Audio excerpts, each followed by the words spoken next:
Sandra opened a box buried for 20 years. What happened next ended a mystery. Please subscribe if you love real-life lessons. She hadn't planned to dig that night. The urge came suddenly, pulling her into the backyard as the sun slipped low. Some memories don't knock, they scrape. The shovel struck dry earth until the sound changed. A dull clang. Sandra froze, then dropped to her knees and brushed away the dirt, revealing a rusted metal box, its edges eaten by time. She was 12 when she buried it, old enough to be scared, too young to understand why. The latch snapped open. Inside lay a cassette tape with her father's handwriting. "If you're listening, I failed." A Polaroid photo face down, and a small key taped to the lid. Her hands trembled as she flipped the photo over. It showed Sandra at 12, standing beside her father. But the date written below made her blood run cold. 3 years after his funeral. Her father had vanished when she was 9. The police called it a walkaway. Her mother called it abandonment. The town called it solved. Sandra pulled an old cassette player from her bag and pressed play. Static hissed, then her father's voice, tight with fear.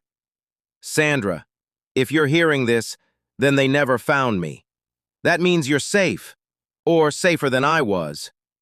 She sank onto the grass as the voice continued. "I didn't leave you. I was followed, watched. I tried to tell the police, but the man I spoke to already knew my name." The tape crackled. "I buried the box because I needed proof. Proof that someone was changing records, moving people, erasing them." A door opened on the recording. Another voice appeared, calm, unfamiliar. "You shouldn't have kept evidence," the stranger said. The tape cut off. Sandra stared at the key. She knew it instantly. Locker 117 at the old bus station, where her father used to take her every Sunday for no reason she could remember. The station was abandoned now, but the lockers were still there. The key fit perfectly.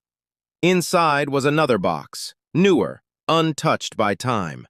It held files, photographs, newspaper clippings, names circled in red, dozens of them, all marked missing. At the top of the list was her father's name. At the bottom was one final document. A police report stamped, "Closed. Error confirmed." The officer in charge had been arrested years earlier for falsifying disappearances, taking bribes, and silencing witnesses. The truth had been buried, just like the box. Sandra closed the locker and stepped back into the light. After 20 years, the mystery wasn't unsolved anymore. It had been covered up.